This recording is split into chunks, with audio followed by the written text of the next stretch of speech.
Take a moment and look at this photo, and what do you see? Do you see the wealth of a nation? Probably not.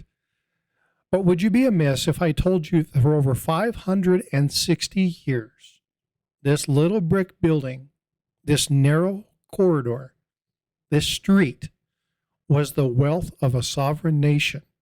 Every coin that was produced by the nation was produced in this location. I got the opportunity not long ago to actually walk through these hallowed halls, to look at the museum that's here and actually walk through this particular area. This is Mint Street, and it's located in none other than the Tower of London. And I was really impressed by looking at this, because when you look at this the first, you're like, why would they put the Mint so close to the castle? And then you understood that King Edward I wanted to bring it close. Obviously, this is the wealth of the nation, right? You want to protect yourself against counterfeiters and would-be thieves. See, to deface or change a coin was an act of treason. And it was very noble, but very difficult work. They were very austere environments. Now, it was located on the outer wall, far away from the internal component of the castle, so it wasn't too disruptive. But again, when you're looking at security of the overall premise, you want to make sure that the protection of the coinage, of the silver and the gold and the things that were being minted were there. Now, again, this was a very austere environment. It was very cold in the winter and it was very hot in the summer. And so they were not the best of living conditions. It was very hard work, sometimes even sporadic. But when you look at this street, it really is unassuming. But to understand that so much history laid here is very, very important. Now, the Mint was open between the mid-1200s all the way through 1810. 1810, it moved to the Tower Hill, and then in 1960, it moved to where it is now in Wales. But the important piece of this is that from the time the Mint started all the way up until the mid-1600s, coins were hammered. They were forged and they were created with a simple hammer, a die, and then a piece of metal. And there became a problem. Now, the problem is that you had what they would call clipped coins or clipped planchets. And this is where they would shave off portions of the coins. And they would kind of steal and cheat. And the more this happened, the less the actual coin itself weighed. Nobody's going to know. They're going to know. The problem for that was that the coin that was no longer 1 ounce, 1 troy ounce. And so it was no longer worth the value that it was on its face, because people had taken and utilized that for nefarious purposes. So in the mid 1600s, around 1661, 1663, they changed from doing that to utilizing a engraved, decorated, and milled edge. Now, later on, they would use a screw press. Now, a screw press was something that worked really nicely.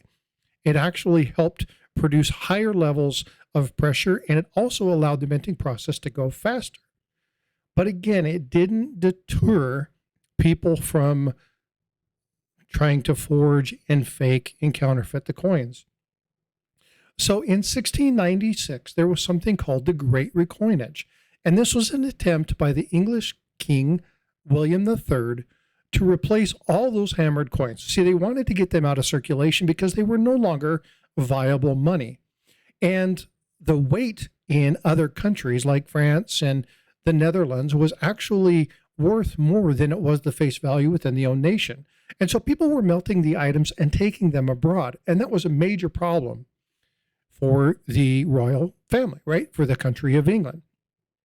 And so what they did in 1696, they took all the forged coins and they made it a requirement to trade them in. And so what this did is, number one, they were able to get a lot of coins. They were able to pull in some counterfeits because people would try to trade in the counterfeits for authentic coinage that was there, especially some of the newer one. But because there was a difference between places like Paris and Amsterdam, A lot of people would melt it down and take it there and sell it instead of bringing it back. So again, the wealth of the nation was split. So financially, it was a good idea, but it didn't really bode well for the English government.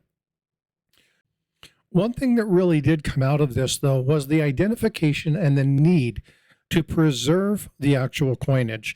And since counterfeiting and forgers were such a big deal, a very famous name in history actually made it his charge and devoted his life to building a case against some of the forgers and the counterfeiters that were there.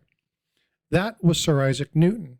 And he was enraged at the fact that William Charlemagne, who was a known and resourceful criminal in that area, was able to do coin scams and all these things and really defraud the government. He actually made it his mission to bust him. And he put things in place and helped the English crown work with coinage and do certain things to actually build a case, who eventually was executed on March 16th of 1699.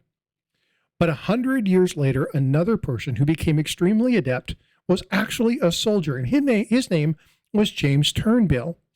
And he was a soldier who was recruited to work at the mint. And at 9 a.m. on December 20th of 1798, Turnbull and one of his workers struck thousands of guineas and then go to breakfast. However, instead of going to breakfast, what they did is they locked the supervisors, threw them in with a pistol, and then took the coins. Now, there were over 2,300 coins at 19 kilograms of silver that he stuffed into chest and his coat pockets. Now, he was able to get away from the tower and do everything, and he eluded people for quite some time until he was busted, ironically, by a picture of himself on a wanted poster in France. He was punished and hanged the 15th of May, 1799. We still have problems. England still has problems with counterfeiting today. And there's a lot of the things that happen from this particular time frame that has engaged and has really worked to produce anti-counterfeiting methods and methodology.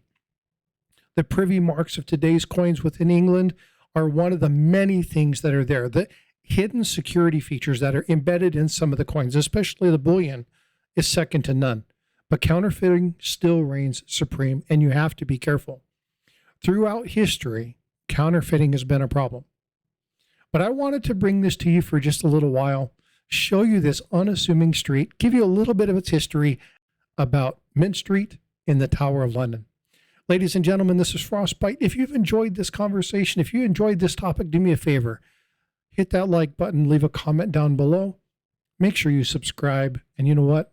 I will see you in the streams. Take care.